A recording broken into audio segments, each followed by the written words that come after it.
மகாநதி சீரியல்ல இருந்து கமருதீன் அவர்கள் விலக்கப்பட்டிருக்காரு அப்படின்னும், அது மட்டும் இல்லாம அவர் விலக்கப்பட்டதற்கு காரணம் இதுதான் அப்படின்னு அந்த சீரியல்ல இருந்த ஒரு சில ஆக்ட்ரஸ் வந்து அவங்களோட லைவ் பேஜ்ல ஷேர் பண்ணியிருக்காங்க. என்ன நடந்திருக்கு அப்படிங்கிறது தான் இந்த ஒரு வீடியோல நம்ம பார்க்க போறோம். பிக் பாஸ் சீசன் 9ல சமீபத்தில கமருதீன் மற்றும் பாரு இவங்க 2 பேத்துக்கும் ரெட் கார்டு கொடுக்கப்பட்டிருந்துச்சு. அண்ட் இந்த ஒரு விஷயம் அப்படிங்கிறது தமிழ்நாடு முழுக்கவே மிக பரபரப்பா பேசப்பட்டிருந்துச்சு.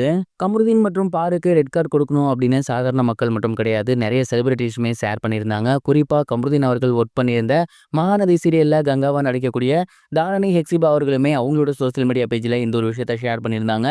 குறிப்பா இந்த மாதிரியான ரியாலிட்டி ஷோஸ் அப்படிங்கிறது நாம யாருன்னு நிரூபிக்கிறதுக்காக தான் வச்சிருக்காங்க.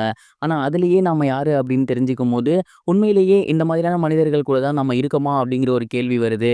அண்ட் கண்டிப்பா அவங்க பண்ணது கொஞ்சம் கூட நியாயமே கிடையாது. இதற்கு நீதி கிடைச்சே ஆகணும் அப்படிங்கிற மாரி சொல்லியிருந்தாங்க. குறிப்பா ரெட் கார்டு குடுத்தே ஆகணும் அப்படிங்கிற மாரி சொல்லியிருந்தாங்க. ரெட் கார்டு குடுத்ததுக்கப்புறம் அவருக்கு ஜஸ்டிஸ் சர்வ்ட் அப்படிங்கிற மாரி ஒரு ஸ்டேட்டஸும் போட்டிருந்தாங்க. அது மட்டும் இல்லாம அந்த ஒரு சீரியல்ல முக்கியமான லீட் ரோல் பண்ணக்கூடிய லட்சுமி பிரியா இருக்காங்க இல்லையா? அவங்களுமே இந்த ஒரு விஷயத்த பத்தி ஷேர் பண்ணியிருந்தாங்க. தப்பு யார் பண்ணாலுமே தப்பு தான். கண்டிப்பா அந்த தப்புக்கு தண்டனை அனுபவிச்சு தான் ஆகணும். அண்ட் இதற்கு சிவியரான ஒரு பனிஷ்மென்ட் இருந்தே ஆகணும். அதற்கு ரெட் கார்டு கொடுத்தே ஆகணும்.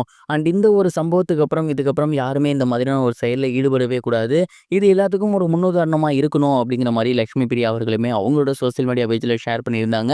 கமருதீனுக்கு ரெட் கார்டு கொடுக்கப்பட்டதுக்கு அப்புறம் அவங்களுமே ஜஸ்டிஸ் சர்வ்ட் அப்படிங்கிற மாரி ரெட் கார்டு சிம்பிள் ஒண்ணு போட்டிருந்தாங்க. ஸோ இதன் மூலியமா அவர் கூட ஆக்ட் பண்ணியிருக்கக்கூடிய கோ ஆக்ட்ரஸே அவருக்கு ரெட் கார்டு குடுக்கணும் அப்படிங்கிறது மிகப்பெரிய ஒரு ஷாக்கை ஏற்படுத்தியிருக்கு.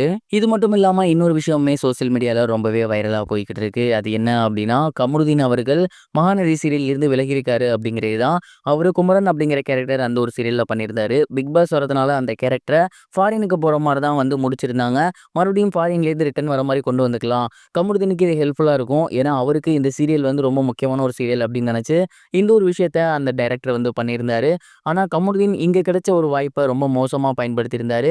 மகாநதி சீரியல் முழுக்க முழுக்க குடும்பங்கள் பார்க்கக்கூடிய ஒரு சீரியல். அப்படி இருக்கும்போது கமருதீன் இவ்வளோ பேட் பிஹேவியர்ஸ் பண்ணிட்டு, மறுபடியும் வந்து அந்த கேரக்டர் பண்ணா சீரியலுக்கு ஏதாவது பாதிப்பாகிருமோ அப்படிங்கிற மாரி முடிவெடுத்து, அந்த ஒரு சீரியல்ல இருந்து அவர விலக்கியிருக்காங்களாமா. அண்ட் இந்த ஒரு செய்தி வெளியாகி எல்லோருக்கும் பயங்கர ஷாக்கை ஏற்படுத்தியிருக்கு.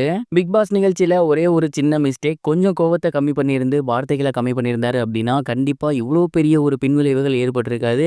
கிட்டத்தட்ட இதுக்கப்புறம் எந்த இன்டர்வியூஸும் குடுக்க முடியாது. 90 டேஸ்க்கு சேலரி குடுப்பாங்களா, மாட்டாங்களா அப்படிங்கிற டவுட் போய்க்கிட்டு இருக்கு. அது மட்டும் இல்லாம அவர் ஒர்க் பண்ணிட்டு இருந்த ரொம்ப பிரஸ்டீஜியஸ் சீரியலான மகாநதி சீரியல்ல இருந்துமே அவரு வெளிய வந்திருக்காரு. ஒரே ஒரு சின்ன தப்பு அவரோட ஒட்டுமொத்த கெரியருமே காலி பண்ற அளவுக்கு மாறியிருக்கு அப்படிங்கிற மாரி தான் நான் நெனைக்கிறேன். அண்ட் இந்த ஒரு பேட் சிச்சுவேஷன்ல இருந்து கமருதீன் மீண்டு வந்து ப்ராப்பரா ஒழுக்கமா இருந்தா ரொம்பவே நல்லாருக்கும். இத பத்தி நீங்க என்ன நெனைக்கிறீங்க? கமெண்ட் பாக்ஸ்ல ஷேர் பண்ணுங்க.